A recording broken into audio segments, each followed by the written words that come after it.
இன்னைக்கு நீங்க நிறைய பேர் கம்மல்ல கேட்டிருந்த one day full panipuri challenge தான் பண்ண போறோம். பானிபூரி லவர்ஸ் நிறைய பேர் இருப்பீங்கன்னு எனக்கு தெரியும். அவங்கள யாராருக்கெல்லாம் பானி பிடிக்கும், மசாலா பூரி பிடிக்கும்ன்றது கமெண்ட்ல சொல்லிட்டுங்க. வாங்க வீடியோல போலாம்.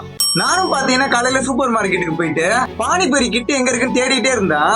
அப்புறம் அங்க இருக்கிறவங்க எல்லாம் மேல இருக்குன்னு சொன்னாங்க. நானும் பாத்தீங்கன்னா பானிபூரி கிட்டு 2 பாக்ஸ் எடுத்துக்கிட்டேன். நெக்ஸ்ட் உருளைக்கிழங்கு தேவையான பொருள் வாங்கிட்டு வீட்டுக்கு வந்துட்டேன். இங்க யாருக்கெல்லாம் பானிபூரி பிடிக்குமோ அவங்க எல்லாம் மறக்காம ஒரு லைக் ஒரு சப்ஸ்கிரைப் பட்டனை தட்டி விட்டுருங்க. மார்னிங் பிரேக்ஃபாஸ்ட் பானி செஞ்சு சாப்பிடலாம் சொல்லிட்டு பூரி நல்லா பொரிச்சு எடுத்துக்கிட்டு பொட்டேட்டோ கேரட் ஆனியன் எல்லாம் போட்டு நல்லா மிக்ஸ் பண்ணி பானி ரசன் இப்படின்றதுக்குள்ள எல்லாத்தையும் ரெடி பண்ணியாச்சு. இது எல்லாத்தையும் என் சிஸ்டர் தான் செஞ்சு தந்தாங்க. சோ நான் சாப்பிட்டு பார்த்துட்டு எப்படி இருக்குன்னு சொல்றேன். நானும் ஒரு பானையை எடுத்து வாயில போட்டு சாப்பிட்டு பார்த்தா டேஸ்ட் அல்டிமேட்டா இருந்துச்சு. மதியத்துக்கு பானிபூரிக்காரங்க வீட்டுக்கு போயிட்டு பானி இருக்கான்னு கேட்டேன். அவங்களும் பாத்தீங்கன்னா இந்த கவர்ல இருக்கிற 2 பானிபூரியும் தூக்கிட்டு வந்து எங்க கடையில கொடுத்தாதான் உனக்கு பானி தருவோம்னு சொல்லிட்டாங்க. நானும் தூக்கிட்டு வந்து வச்சுட்டு அவங்க சொன்ன மாதிரி பானி வச்சு கொடுத்தாங்க. மதியத்துக்கு பானி சாப்பிட்டு என்னென்ன வேலையெல்லாம் செய்ய வேண்டியதா இருக்குன்னு சொல்லிட்டு நானும் பானி அமுக்குன்னு அமுக்கிட்டு ஒரு பானிபூரி பார்சலை வாங்கிட்டு வீட்டுக்கு வந்துட்டேன். ஆக்சுவலி எங்க வீட்டுல இருக்கிறவங்களுக்கு தான் நான் இதை வாங்கிட்டு வந்தேன். அப்புறம் லைட்டா பசிச்சுன்னு சொல்லிட்டு நானே சாப்பிட்டுட்டேன்.